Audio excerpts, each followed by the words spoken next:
우리의 이슈가 뉴스를 바꿉니다. 세상을 깨우는 황보선의 출발 새 아침. 네, 자, 수요일에 황보선의 출발 새 아침도 만관유로 시작하겠습니다. 이현웅 아나운서 어서 오십시오. 네, 안녕하십니까, 이현웅입니다. 첫 번째 주실 소식은 뭡니까? 네, 첫 번째는요, 강용석 변호사의 너 고소입니다. 너 고소. 예. 누구를 고발한다는 거예요? 고소한다는 거예요? 조동현 전 위원장이 이야기한 성폭행 사건의 가해자를 이제 고발하고 고소한다는 건데요. 이전에 특정인의 이름이 언급되긴 했지만 그 사람을 특정해서 고발장에 이름을 쓰진 않았고요. 예. 성명 불상 가해자라고 해서 성폭력 특례법상 업무상 위력에 의한 간음죄 등으로 고발했습니다. 그래, 정확하면 고발을 많이 맞겠네요. 그래. 예, 예. 네, 자. 그러니까 친고죄가 아니니까 강 변호사가 고발을 할 수 있었던 건데. 예, 강 변호사가 이제 그 입장문을 보면서 네. 추정하건대 군대 내 상관인 것 같다. 이러면 이제 위계에 의한 간음죄가 성립될 것이다. 이렇게 지금 보고 있는 상황인데요. 예. 그러면서 이제 군대 문화 개선을 위해서 본인이 직접 나서줘야 한다는 글을 올리면서 조 전 위원장을 압박하는 모습이었습니다. 그래요. 어쨌든 이게 성 관련 사항이라서 본인이 아니면은 사실 이게 이제 뭐 고발 고소하는 거가 적절치 않다 이런 시각도 있긴 한데. 맞습니다. 왜 이렇게 했을까요? 일단은 뭐 그냥 예. 압박한다라는 그 분위기로 지금 좀 해석이 예. 되고 있고요. 예. 이런 고발과 별개로 예. 조 전 위원장이 졸업한 고등학교의 한 교사가 조 전 위원장에 대한 호의적인 글을 써서 이게 좀 화제가 됐는데요. 예, 예. 조 전 위원장 측 법률 대리인 양태정 변호사가 이 글을 공유하면서 많은 사람들이 보게 됐습니다. 예. 이 내용을 간략히 좀 소개를 해드리면 조 전 위원장은 학창 시절의 어려운 가정 형편 속에서도 모범적으로 학교 생활을 했다라는 내용이었고요.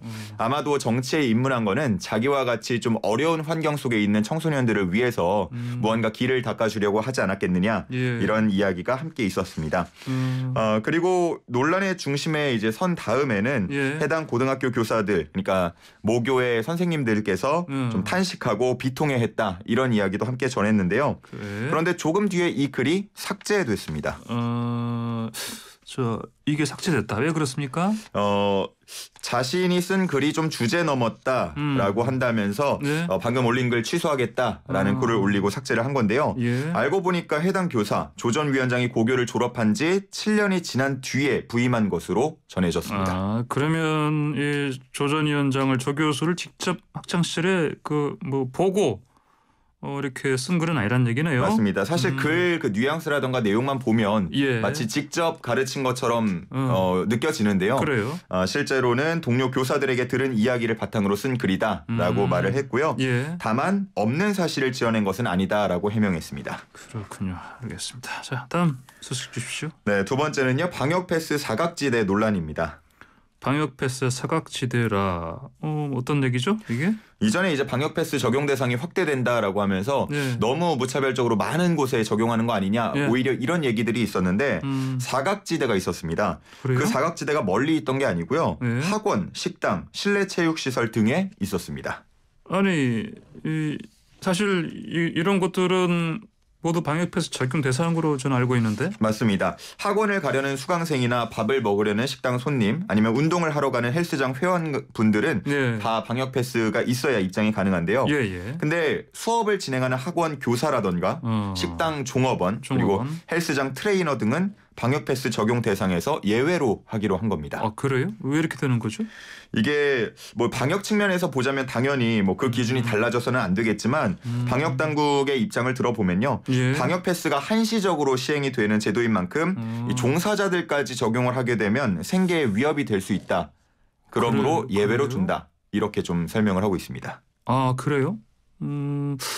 이게 선뜻 납득이 쉽게 가지는 않지만 네. 아무래도 이제 생계랑 직접적으로 연관이 있다 보니까 그렇다고 또 이틀마다 한 번씩 음성 검사를 할 수는 없는 상황이다 이렇게 좀 보고 있는 것 같고요. 방역 패스라는 게 기본적으로는 그 PCR 검사보다는 일단은 그렇죠. 백신 접종 완료자를 얘기하는 맞습니다. 거잖아요. 그러니까 접종하거나 아니면 이제 PCR 음성 확인서가 있어야 되는데 이런 공공장소에서 일하시는 분은 당연히 백신 접종하시는 게 더 낫지 않나요? 그래서 지금 사실 이렇게 뭐 방역 패스 예외로 둔다고는 하지만 뭐 업장에 좀 방해가 되지 않기 위해서 종업원 분들께서는 거의 대부분 백신 접종을 하는 분위기인데요. 그렇겠죠. 뭐 사각지대가 있다는 걸 알면서도 어쨌든 좀 양해해줬다. 이런 분위기로 점쳐집니다. 그래요. 알겠습니다. 자, 다음 소식 주십시오. 네, 세 번째는 실종 7년 만에 발견된 남성입니다. 실종 7년 만이라 어떻게 된 사연입니까? 안타깝게 좀 살아 돌아온 건 아니고 주검으로 이제 돌아오게 됐는데요. 이 남성이 7년 전이었던 2014년 7월에 아내에게 퇴근한다라고 전화를 한 뒤에 사라졌습니다. 이후에 실종 신고가 이루어졌고요. 경찰이 뭐 CCTV 같은 것들을 확인해 보니까 회사 정문으로 빠져나오는 모습 그리고 회사에서 한 1km 정도 더 떨어진 곳에 이제 차량이 지나가는 모습까지는 확인이 됐습니다. 근데 그 이후에 이제 차량의 모습이 발견되지 않아서 행방이 좀 묘연했는데 백방으로 해당 남성을 찾으려고 했지만 단서는 찾지 못했고 사건은 이후에 계속 미궁에 빠진 상태였습니다. 그래요. 자, 그러면 주검으로 발견됐다. 어디서 발견됐습니까? 이게 발견된 곳이 다름 아닌 회사 안에 있던 한 저수지였는데요. 그래요? 저수지에서 출수 작업을 하던 작업자가 뭔가 이상한 걸 발견한 겁니다. 보니까 차량 타이어였고 차량 타이어가 드러난 모습을 보고 이게 좀 이상하다 싶어서 경찰에 신고하게 됐는데 경찰이 직접 나서서 조사를 해보니까 차량은 7년 전에 실종된 그 남성의 소유 차량이 맞았고요. 또 이 상의 주머니 속에서 신분증이 나왔는데 그 실종된 남성과 일치했습니다. 그렇군요. 그러니까 저수지 물을 빼다가 발견한 거네요, 보니까. 맞습니다. 이 7년 전 실종 수사 당시에는 해당 그 저수지는 조사를 하지 않았는데 회사에서 빠져나가는 CCTV 장면이 있었기 때문에 이 회사 안은 수색을 하지 않았던 겁니다. 그렇군요. 보니까 그 저수지를 사이에 두고 붙어있는 회사가 또 있었는데 그 회사의 출입구를 통해서 들어오지 않았겠느냐 이렇게 보고 있습니다. 그렇군요. 왜 차량이 저수지에 들어갔을까? 이거 조사하겠죠? 뭐 현재로서는 타살 흔적은 없다고 하지만 일단 더 조사를 할 것으로 보이고요. 유족 측도 원한 관계가 전혀 없었고 우울 증세도 없었다라고 진술을 한 만큼 정확한 사인을 밝히기 위해서 부검도 진행하기로 했습니다. 그렇군요. 자, 다음 소식은 뭡니까? 네, 마지막은요. 신혼여행 추억 되찾아준 희동구입니다. 희동구요? 희동구? 희동구가 이제 히딩크 감독 별칭인데 그래요. 얼마 전에 이제 히딩크 감독의 이름이 좀 들려왔어요. 좀 반가운 소식이었습니다. 근데 축구 관련 소식은 아니었고요. 분실된 카메라 주인을 찾는다라는 소식이었습니다. 어떻게 된 일이냐면 10년 전에 한 네덜란드 부부가 태국에서 카메라를 우연히 주었는데 이 주인을 찾아줄 방법을 찾다가 우연히 히딩크 감독이 한국에 방문하는 장면을 TV를 통해서 보게 됐고요. 히딩크 감독이라면 이걸 찾아줄 수 있겠다 싶어서 카메라를 넘기게 됐다고 합니다. 그래요. 카메라에 뭐 어떤 사진이 남아 있었나 보죠. 이 카메라는 이제 신혼부부가 찍혀 있던 사진이 있었는데 특히나 이제 한복을 입고 있었던 그 모습이 있었기 때문에 주인이 아시아 쪽이겠다, 한국 쪽이겠다라고 생각이 들어서 이제 히딩크에게 연락을 하게 된 거고요. 지난 6일에 거스 히딩크 재단이 이 카메라의 존재에 대해서 알렸는데 뭐 적지 않은 문의가 이어졌다고 하고요. 결국 6시간 만에 진짜 카메라 주인을 찾아줬다고 합니다. 상당히 빨리 찾아냈네요. 맞습니다.